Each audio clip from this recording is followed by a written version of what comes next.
Good afternoon, everyone. Thank you for joining in for Apollo Tyres 1Q FY22 result conference call. We thank Apollo Tyres management for giving JM Financial the opportunity to host the call today. We have with us the senior management team from the company, represented by Mr. Neeraj Kanwar, Vice Chairman and Managing Director, Mr. Gaurav Kumar, Chief Financial Officer, Mr. Ravi Singhari, Group Head, Accounts and Tax, along with the IR team. We'll start with the opening comments from the management and then followed by a Q&A. I would like to hand over the floor to Mr. Neeraj Kanwar for his initial remarks. Over to you, sir. Thank you. Good morning, good afternoon to everyone. And a very warm welcome to all of you for Q1 earnings call. First of all, best wishes for you and your family's health and safety. Last few months have been once again very difficult for all of us, and I would like to take this opportunity to thank each and every stakeholder of Apollo Tyres for their continued effort and support. On the positive side, we have witnessed a steady pickup in demand momentum in India from June onwards. And I do see light at the end of the tunnel in terms of vaccination and opening up of the Indian economy. However, let me reiterate that we continue to prioritize safety for all our stakeholders over everything else. Although we have limited medical expertise to comment on COVID pandemic, based on our interactions with market participants, we remain optimistic on industry outlook in the near medium term and very bullish in the longer term. Moving to business, while the quarter results were impacted by COVID, second wave in India, and rising RM cost pressures, I'm pleased with the strong operation performance in Europe and healthy performance in India. At a broad level, I would want to highlight three things. Firstly, in Q1, strong operating performance in Europe helped partially negate the margin decline in Indian operations, which highlights our long-term strategy of diversification and de-risking of business model from any one geography. Secondly, in India, despite COVID second wave and cost pressures, the pricing environment remains stable. And lastly, we continue to gain market share across key product segments in our major markets. The result of the strategic initiative taken in Europe is reflecting in the operating performance in terms of continued good profitability over the last few quarters, you would have noticed. We aim to make our European operations a small, fast-growing operation with high, rich, profitable levels. Over the past 15 months, we have taken initiatives across various fronts that have ensured that we emerge stronger through this pandemic crisis. These initiatives not only have helped us reduce and optimize costs, but also has made ourselves more resilient and future-ready. Finally, despite the uncertainties and difficult economic environment, we have significantly strengthened our balance sheet in the last 15 months. In fact, in the last 15 months, I have been very impressed with the passion and commitment shown by all our stakeholders, and this has encouraged us to get even more bolder in current times. We recently unveiled our corporate identity and our vision for 2026. As part of our Vision 2026, we've laid down performance targets and also key enablers which would help us to achieve our vision and our performance targets. Finally, in terms of outlook, we are optimistic about demand momentum in the near medium term, given continued demand recovery and stable pricing environment across our key markets. I would once again use this opportunity to reiterate our long-term focus area. We are committed to use every possible opportunity to emerge as a leaner and a much more efficient organization. We continue to see huge opportunity in our key markets over the medium long term and are well placed to leverage the same given our investments in our capacity, in R&D, in our brand, distribution and cost optimization. With this, I would like to thank you again, and I'd like to conclude my opening remarks and hand over the call to Gaurav. Please stay safe. Thank you.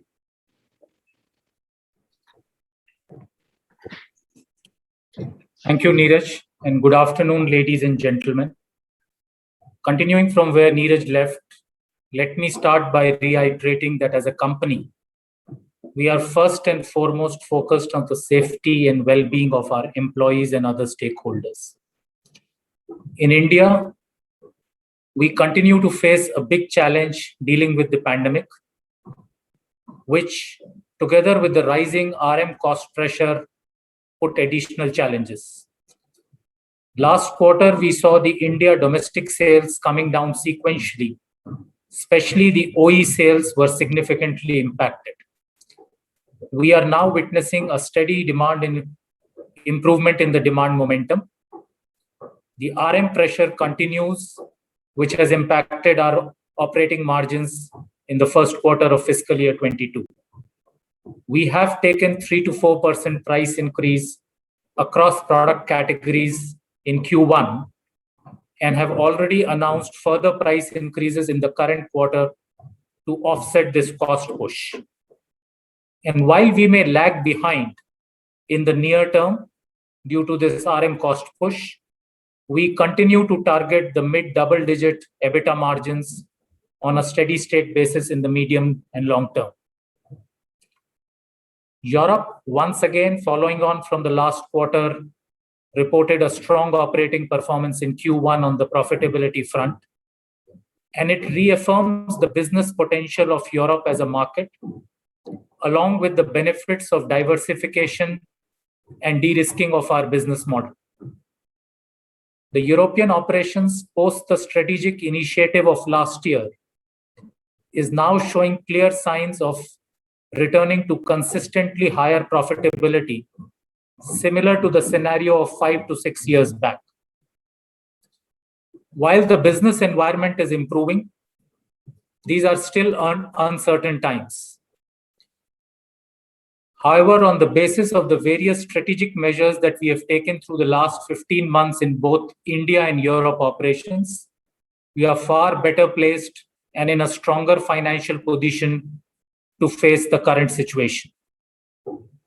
Moving on to financial results, the consolidated revenue for the quarter stood at rupees 46 billion, a growth of nearly 60% over the same quarter last year, though a decline of 9% on a sequential basis.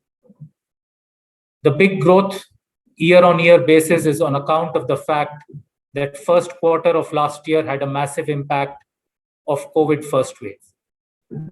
In terms of demand outlook, based on our discussions with market participants, we expect healthy demand momentum in both our key geographies, India and Europe.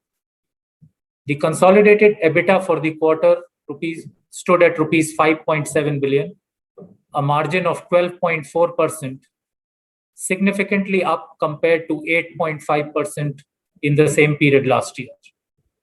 This margin improvement has been helped by growth in top line, cost control, and healthy profits of the European operations. We witnessed a drop in margins on a sequential basis, primarily on account of RM inflation. Coming to the balance sheet, we have been able to strengthen our balance sheet over the last several quarters with cost control measures, control over capex, and the timely equity raise. The net debt to EBITDA for the consolidated operation remains at 1.6x. Moving on to India operations, the revenue for the quarter was rupees 32 billion, a growth of 80% plus over the same period last year, but a decline of 11% on the sequential basis. The EBITDA for the quarter at rupees 3.3 billion was at 10.4%, a slight decline compared to the 10.8% for the same period last year. The sequential margins came down significantly, once again, as mentioned earlier, impacted by the RM cost push. Price increases have been taken and already announced to negate this.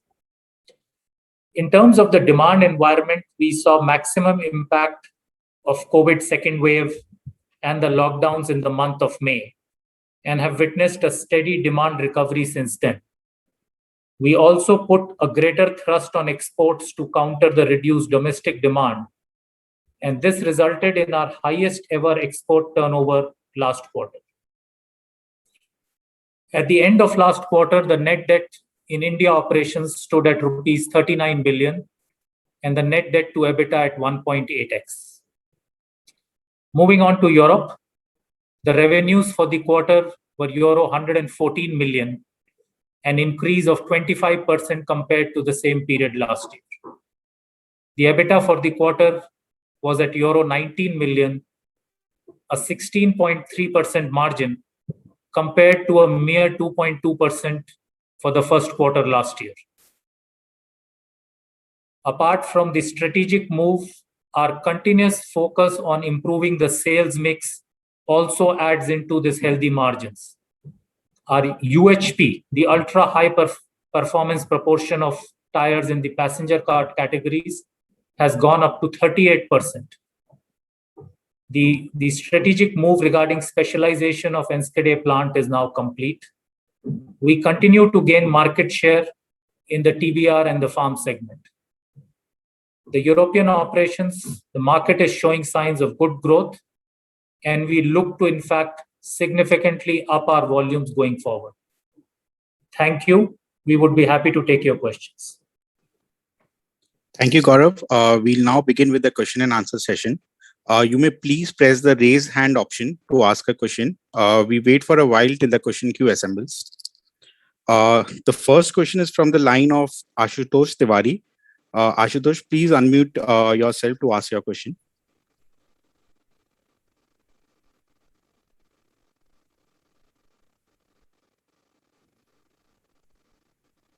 Ashutosh?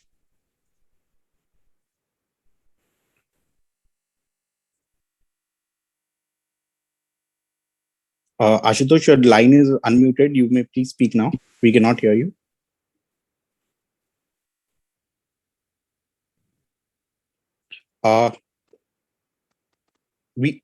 We take the next. Yeah, we can hear you, Ashutosh. Please go ahead. Oh, sorry, there was some issue.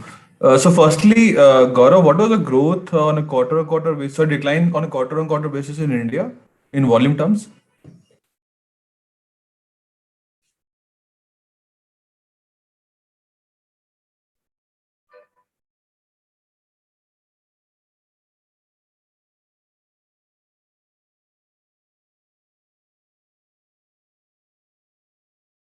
Gaurav, you're on mute. Ashutosh, the decline in volumes was about 11% in India operations sequentially. So, I mean, there was some price increase, right? I mean, standalone sales are down 11% quarter on quarter. The entire thing can't be due to volumes, right? More or less, the mix also comes into play, Ashutosh. So, in terms of a tonnage, there's an 11% decline. Okay.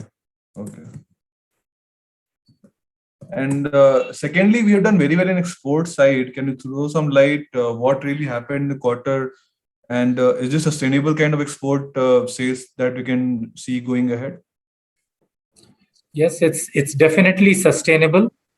It's not just a one quarter happening, Ashutosh.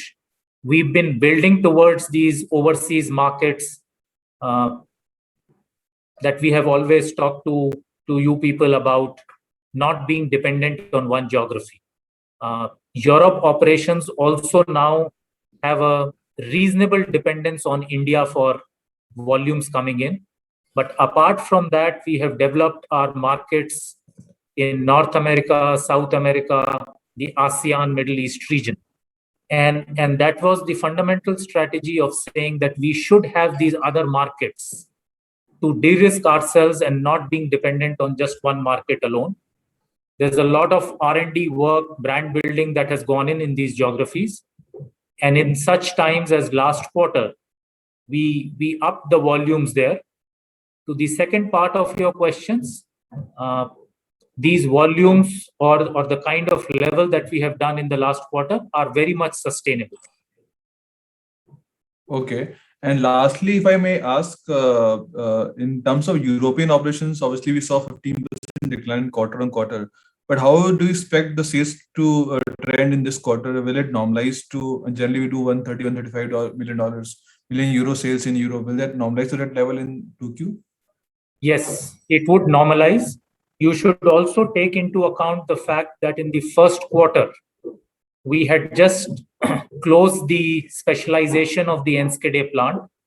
It's a fairly big strategic move, and we were going through the transition phase. And in our case, for a manufacturing industry, it's not just a simple move that you pick up one tire which is being produced in plant A and from the next day start producing it in plant B. There's a fair bit of work of industrialization, SKU by SKU, which goes along. So there was a quarter of transition that we went through. And keep in mind that some of the challenges or some of the drop in sales that you see is due to the current significant problems on container and freight that is hitting worldwide, not just our industry. So yes, to your question, the Q2 should see European operations at a normalized level of the past.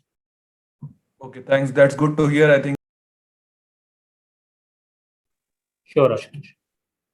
We have the next question from line of Jinesh Gandhi. Jinesh, please unmute yourself to ask your question. Hi, am I audible? Yes, you're audible. Yeah, hi. Gaurav, my question pertains to firstly in the India business, what kind of RM cost inflation do we expect in second quarter, and what's the price increase which you have taken? And second question pertains to European operations. It seems we haven't yet seen impact of commodity inflation considering gross margin expansion on QOQ basis. So what are your thoughts on that? And thirdly, have we started seeing benefit of employee cost reduction in Europe? Again, not reflected on QOQ basis. So do we expect in coming quarters? Thanks. So the RM cost increase that we've expect in Q2, Jinesh, over Q1 is about 5%.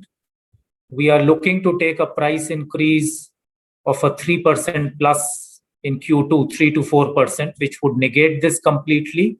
And in fact, with the rolling across of price increases taken in the past, even look to cover up something. On the European side, also the gross margin improvement that you're talking about is despite the cost push, the RM cost push is there to a lesser degree, about 6 to 7% in Europe compared to a much larger figure in India. So in spite of that, the gross margin expansion is a reflection of a richer product.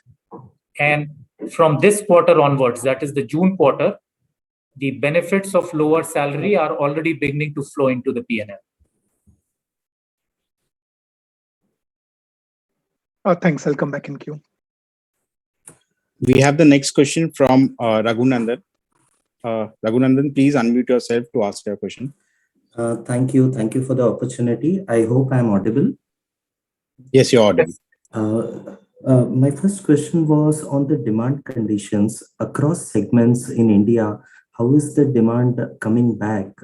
Which are the segments where the demand is coming back more quickly than others? And secondly, Gaurav, would request you to share the commodity-wise prices, which you generally do. And thirdly, can you remind us, please, of FY22 CapEx and any thoughts on FY23 plans?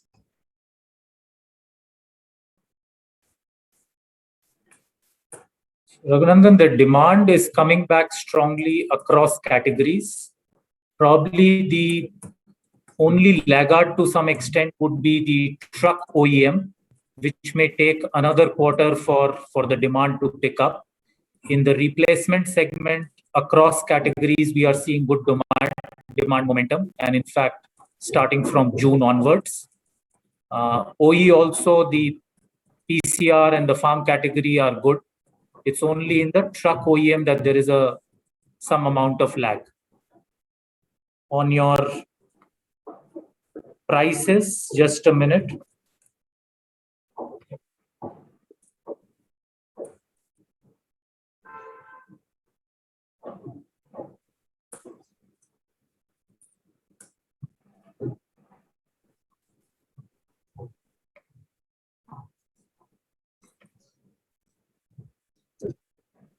Natural rubber for the quarter was at 170, synthetic rubber at 155, carbon black at 90, and steel cord at 155. And, What was your third question, Raghu? Yeah, on the CapEx side, for FY22 and 23. For FY22, we remain at the capex guidance of earlier, which is around the 1800 crore mark. And we continue to closely look at the situation to say, if we see demand faltering and whatever, if we need small amounts of deferment, we may do that, but not a big deviation from this figure that we had guided towards. FY23 is still on the drawing board. Given this uncertain times, we are as of now not committed to any large capex for FY23 in India. And in Europe, that number is more or less a steady maintenance capex. There is no big growth capex as of now. Thank you, Gaurav. I'll come back in queue. Thank you. The next question is from the line of Siddharth Bera. Siddharth, please unmute yourself. Yeah, hi sir. Thanks for the opportunity. So my first question is again a clarification on the first quarter number. You highlighted that the volumes were down 11%. So, I mean, and we have taken a 3 to 4% price hike. Also, if I compare the RM per ton, it is like up only 7%, while we have highlighted that it is about 10% QOQ. So, I mean, is it a reason that exports have gone up and that is why the mix is slightly different and that is why the ASPs and RM costs are not comparable? So Siddharth, I can only give figures at the aggregate level for reasons of confidentiality. The overall volumes or the tonnage is down 11%. There's a fair bit of mix change between replacement, OE and exports, and even within product categories, which would play into the mix. And the 3 to 4% price increase that I talk about is in the replacement segment. In some of the OEMs, it is larger. It's also taken in the middle of the quarter. So it's not there right through the quarter. So you would find it difficult if you were to do all the maths with 5-6 product categories, 3 channels. But I would not be in a position to share details segment by segment. Okay, sir, understood. And the price hike of about 5%, which we have taken from July, so that, 3% plus, so probably will that be sufficient to achieve the mid double-digit margins of our target, or you think there will be more price increases required if suppose the commodity prices remain stable where they are? Gaurav, let me answer this. Yes. So, we are seeing raw material prices now. Some softness is coming in China. As recent as 2 days ago, we've seen some softness in the Chinese economy because there's a wave of COVID coming in there. When that happens, commodity prices should start softening. But in Q2, the company's already announced price hikes. We've already taken one in July and we will be taking one in August. So in all likelihood, it should balance out as we go along. Understood. Sir, last question is on the Europe side. I mean, if I see the industry, it is like, stable Q on Q in the first quarter, and the outlook remains quite good. And in the 18 plus tire segment, I think there is a good, healthy double-digit growth as well, QOQ. So in that backdrop, our Europe revenues are down sequentially. So, any particular reason why have we lost some market share, or what has happened there? So like Gaurav mentioned, because we are in this phase of transition where you have seen the specialization project just finished in the month of March end. And therefore, molds movement to India, mold movements to Hungary has taken time. Plus, you need to industrialize some of the products in the new plants in Andhra, in Chennai, and in Hungary. And therefore, it's taking time. And therefore, there is a loss in sale because of loss of production. So it's really an internal factor. As this quarter, you will see that we'll be back to normal. Okay, sir. Understood. I'll come back. Thank you. Thank you. We have the next question from the line of Joseph George. Joseph, please unmute yourself to ask a question. Thank you for the opportunity. Am I audible? Yes. Thank you. So I had three questions. The first question is with respect to the EU sales. So you mentioned that because of the restructuring effort that was being put in the Dutch operations, this quarter's revenues were impacted. I wanted to understand whether this production, disruption, short term, of course, has resulted in significant fall in the inventory that is available with your dealers. Because I'm guessing the end demand would have continued at the same rate, but it's a production disruption that has resulted in lower revenues. Yes, in some cases, and specifically in Germany, yes, it has happened. But it's only a quarter, so we will be back in terms of volumes and sales, as I mentioned. You have to see on the positive side, it has given us a healthier P&L. EBITDA margins are above 15% quarter on quarter. While even volume went down, EBITDA was still higher than 15%. So that's a very positive sign. As soon as we get to normalize sales, there will be expansion on EBITDA margin. Sure, understood. The second question that I had was with respect to the exports that are happening from India into Europe. So when you reported 114 million euros as the revenue for the European manufacturing operations, does it include the revenues generated by exporting tires from India into Europe? Just wanted to understand this accounting bit. Yes, it's on a transfer prices basis, but Gaurav, you may want to answer that correctly.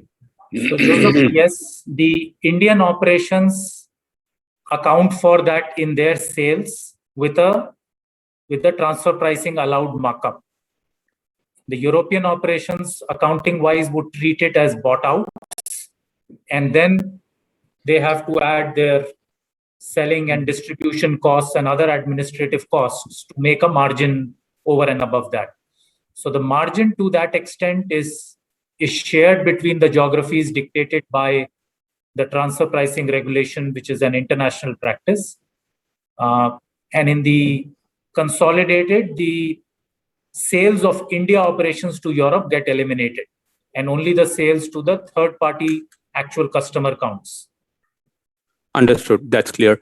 And Gaurav, the last question that I had was in relation to the employee cost. I think a previous question touched upon it. The simple exercise that I'm doing here is deducting the standalone employee cost from the consolidated employee cost and looking at the trend. And what I notice is that the fall that we are seeing is not very sharp. So did you mention that June quarter results completely reflect the benefit of the headcount reduction, etc., and there isn't any further benefit that is going to come in the September quarter? It'll just be a continuation of the existing benefit. That's correct. There may have been small increases in some of the other geographies as we grow in the Americas, etc. So when you do the console minus standalone, you need to take into account that there are other operations, and as they grow, there are small additions in manpower. Hungary also, as it ramps up the volume, may have taken on some additional manpower. But to your fundamental point, in the Netherlands company, there is no carrying manpower cost which is related to the restructuring or the specialization. That was all closed as of end March. Yeah, and just one more point, Gaurav, to add on to standalone employee costs might go up in India because we are into a phase of long-term settlements in Kerala. Also, AP is ramping up, so more employees are coming into AP. And so you might see slight fixed overheads going up, employee costs going up in this year. Understood. Thank you for the responses. Thank you. Our next question is from Pramod Amte. Pramod, please unmute yourself to ask your question. Yeah, hi. First question is with regard to exports. Considering that you have achieved almost like a 5 billion rupees exports versus last. You go on mute. Sorry. So this is with regard to exports. The exports have gone up to almost like 5 billion, it seems, from India. Would you be able to give a color how much of this is going to Europe and how much is going to the rest of the markets? Gaurav, you have that breakup? Pramod, I don't have this readily, but we can come back to you and give you the broad breakup of Europe and rest of the world. And the second question is with regard to the console net debt. This is the second consecutive quarter where it has moved up from almost like 38 billion to 48 billion. Do you see it as a cause of concern, considering that you still have a decent capex to make, and where you expect it to peak out in the coming quarters? Sure. So Pramod, it's not a cause of concern. There are the leveraging ratio is well under control, but even besides that, a couple of factors which have contributed into this increase. Even if we hold the same level of inventory in terms of number of days, the value of that has gone up because the costs have gone up. And secondly, given the second wave of COVID in India, the operations went through a little bit of a start-stop. So we've actually had an inventory increase, which would not have happened if it was normal operations. So if we take out these two factors, there is a marginal increase in net debt still, given the operating performance, but we do not see it as a cause of concern at all. Our leveraging levels, our balance sheet will be well under control. Thanks and all the best. Thank you, Pramod. Yeah. Our next question is from the line of Sonal Gupta. Sonal, please unmute yourself to ask your question. Sure. Good afternoon and thanks for taking my question. Just a couple of questions. One, could you break out the other operating income for this quarter in India? Sure.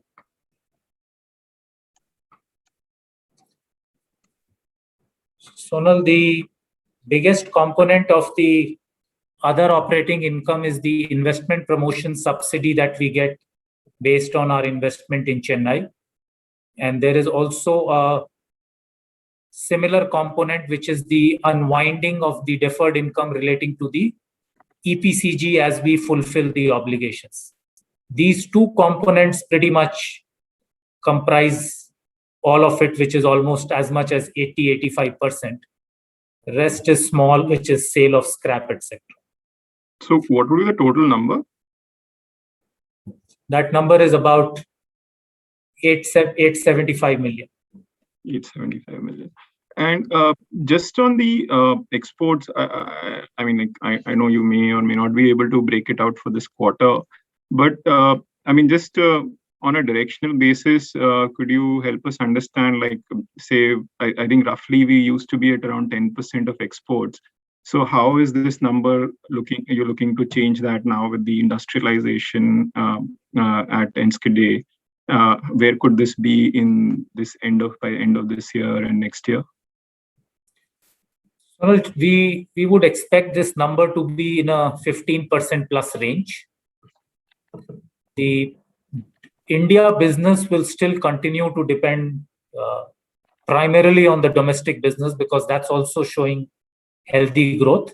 But the 10% will probably move up to a 15% range. Right. And just lastly, just carrying on from Joseph's question, so when these sales are recognized in Europe, so this when you're giving this 114 million, this includes all the full sales in Europe other than the Rifle, or does this? Just trying to understand that as the mix shifts more towards Indian imports, will that mean that the margins optically sort of come down a little bit? Sure. So to your first part, it excludes Rifle. We have always talked of our European numbers and shared with you what the market wanted, which is the European manufacturing and sales operation. And Rifle is separate in this commentary. To the second part of your question, the way the manufacturing optimization has been done depending on which SKUs come from where, unless something goes very much off on either freight rates or exchange rate, the business which is sourced from India do not pull down the European margins. Okay. That's In fact, Sonal, it will only get more margin expansion happening because India will be selling sizes which are smaller, and profit expansion will happen. right. So, I mean, like you making, let's say, whatever, somewhere around a double-digit margin in India plus the European margins, right? So you're saying that at both entity levels, you're not going to see any dilution in margin because of this. No, that is why this specialization of the Enschede plant has been done, whereby removing the loss-making sizes, because Enschede cost of manufacturing is very high, to Eastern Europe and to India. And therefore, margin expansions will happen in both the regions. Okay, thanks. That's great to know. Thank you so much. Thank you. Thank you. Our next question is from the line of Sonal Gupta. Sonal, please unmute yourself to ask your question. Sorry, I just did. Thank you. Hello, he's just finished, yeah? Yeah, our next question is from line of Nishit Jalan. Nishit, please go ahead and ask your question. Yeah, thank you. So my first question is, in Europe, after this restructuring exercise, what is the revenue potential that we have from the European manufacturing operations that we can do in terms of euro million? If you can help me with that, please. So near term, Nishit, we would expect to see, depending on the market conditions, a high single digit. So not near term. I'm just asking with the capacity available in both Netherlands and Hungary after this restructuring, if you operate at whatever 100% utilization, what is the peak revenue potential from the European countries? Nishit, the only issue is that we have taken into account a large number of sizes that will come from India.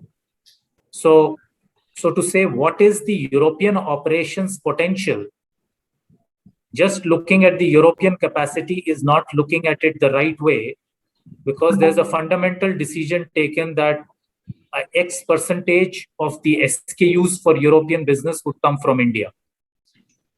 So You have to also keep in mind, we do buy a lot of outsourced products from BKT, from other manufacturers.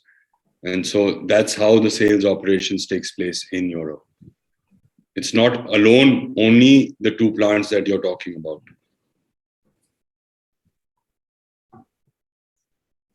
Okay, so basically that number is difficult to share. That's what you're saying. We understand that exports will happen, but just wanted to understand if Hungary and let's Hungary operates at 100% utilization, what kind of revenues can we do? I'm asking from the perspective that if both those plants are fully operational and obviously certain SKUs you'll export from India, when do you feel the need to expand capacity in Europe itself?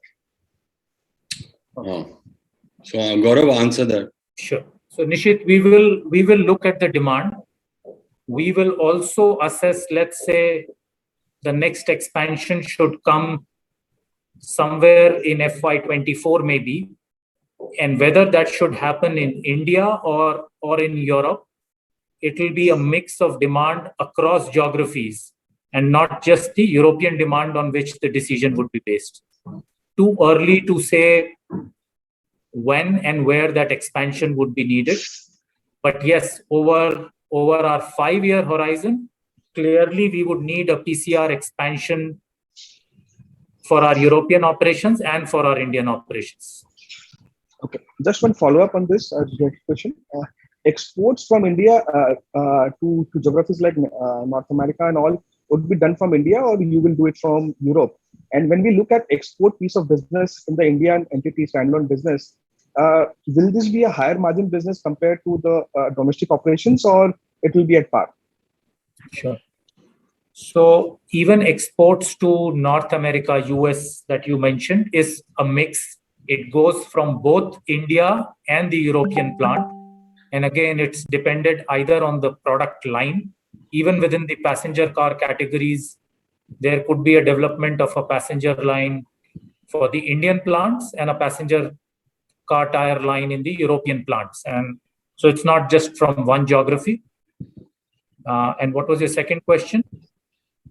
whether export is more profitable than the domestic operations, or will it be far? Exports is not as profitable as the domestic business, also because of the fact that the margin is shared between geographies. India operations has to charge what transfer pricing norms allow us to charge. The domestic replacement is the most profitable segment. And then OE versus exports would vary depending on across product categories or across where raw material cycle is. Okay, thank you so much. Thanks, Nishit. We have our next question from the line of Sanjeev Goswami. Sanjeev, please unmute your line to ask your question. Yeah, good afternoon, sir. So my first question is with regards to your investment promotion subsidy that we have. I understand that we have from Tamil Nadu and Andhra Pradesh government, and it has two components. The phase one is more bulky kind of one, which is linked to the milestones that we achieve, and we get one-time subsidy. And the second is a 12-year or 15-year trail that we have. It's a bit difficult to actually model it with line with the capex and the gross block additions that we do. So can you give us some kind of guidance how we should look at this number over next 2-3 years? Because these are committed capex from which it is coming. Yes, Sanjeev, the capex in Chennai has been completed. You could more or less look at the current year number as a fairly stable number. There are no one-offs in the current quarter other operating income. Okay. The reason I asked is because in financial year 2021, you had 161 crores as the phase one subsidy, which is against 8 crores which happened in FY20. So there was a very huge jump which happened in one financial year. So do you think it will continue? No, Sanjeev, last year one big jump was because post switching from VAT regime to GST regime, and I'm not the big expert on taxation matters. There was a period in between where there was a lack of clarity on how the subsidy that was offered for investment would be changed over because the VAT regime changed to GST. Once that was clarified, there was a backlog of a couple of years which came in one go, and that's why you saw one-off. The current quarter is a normalized scenario when that regime of the investment promotion subsidy is established, which is why I said that the current quarter number is a fairly stable one that you could model for your purposes as continuing. Fair enough. And we had almost 260 crores sitting as receivable of this investment subsidy. Have we received this part? There is no MIC overdue. It keeps coming in. So if there is a 260 crore, I think a large part of it has been received. Ravi, anything more on that? No, Gaurav, that's a fair understanding. A large part of it has come in this quarter. Fair enough. Thanks a lot, sir. We have our next question from the line of Hitesh Kiran. Hitesh, please unmute yourself to ask your question. Hitesh, you are on mute.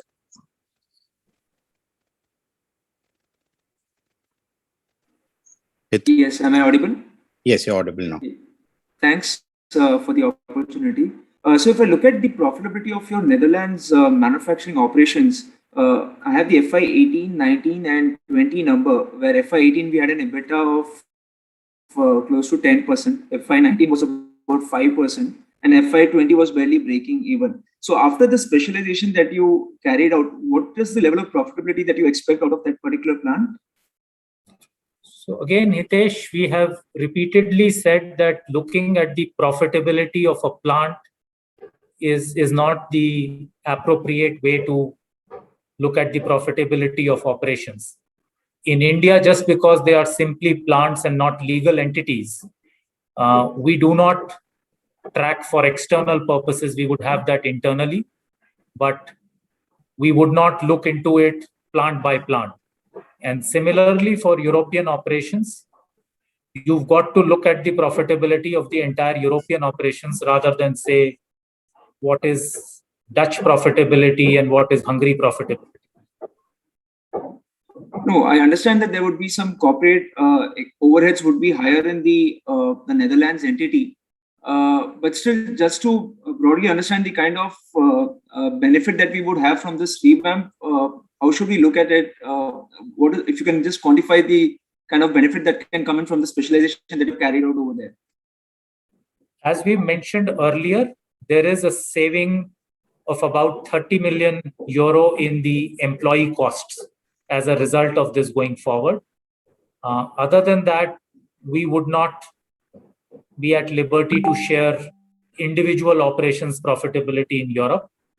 But to the first part of your question, there's an employee cost saving of about 30 million euro. No, that is pretty straightforward. But as Neeraj also mentioned that there are some product lines which you have moved to India, which were the low margin or probably were making losses there, and the ones that you have retained. So at least on the gross margin side, if we have to look at the annual numbers and see the kind of expansion that can come on the gross margins, at least there will you be able to probably share some color there? Unfortunately not, Hitesh. We would not share details. Gaurav, at a broader thing, Hitesh, keep one thing in mind, what we have mentioned from the beginning, that these profitability of Europe is sustainable going forward. You will see some more margin expansion happening as products get streamlined, production gets streamlined. Let's not look at a factory, please. Let's look at the entire Europe entity, because there are various product groups, there are various SKUs coming from various places in the world. The focus is now to increase our share of ultra high performance tires and UUHP tires, which give you much better profit margin expansion. So going forward, this EBITDA margin is sustainable and will only expand from here on. So that's a broader guideline that I'm giving you. Okay, great. Thank you. Thank you. Our next question is from the line of Basudev Banerjee. Basudev, please unmute your line.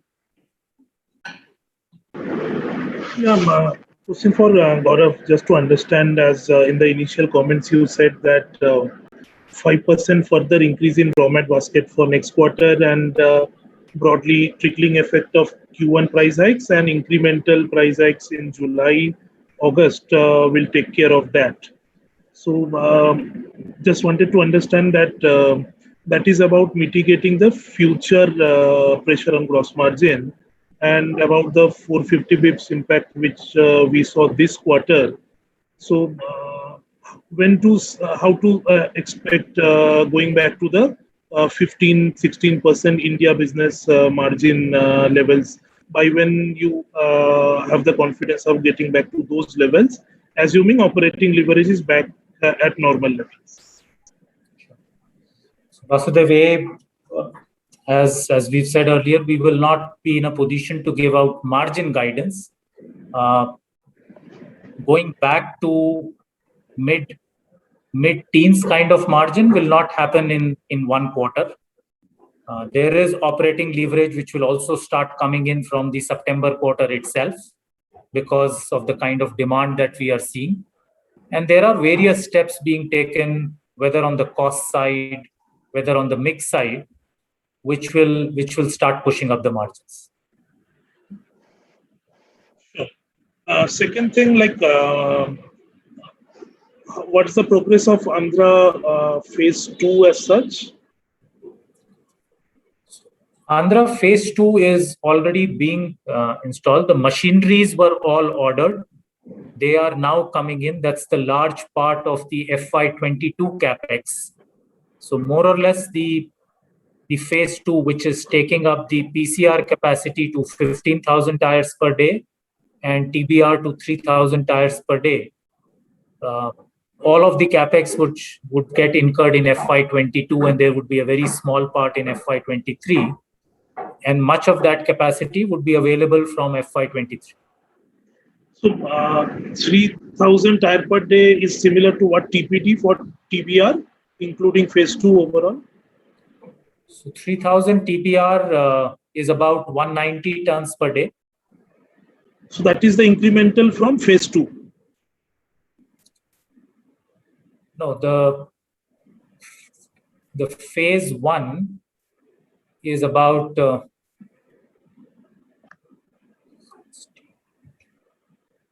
about 160 odd, and a similar number would get added on to phase 2.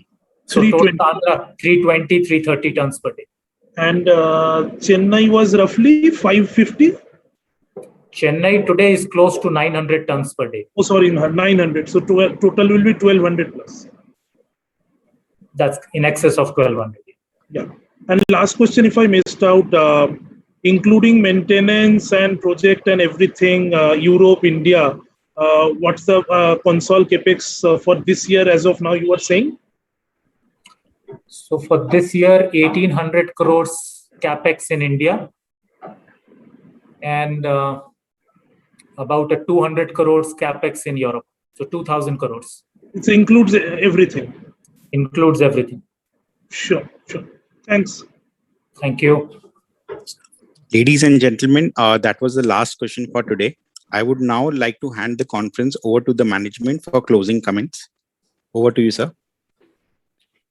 Well, I'd like to thank everyone who has participated today.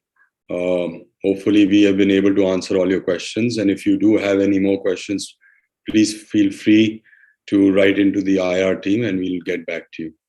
Thank you so much. Really appreciate it. Stay safe. All the very best.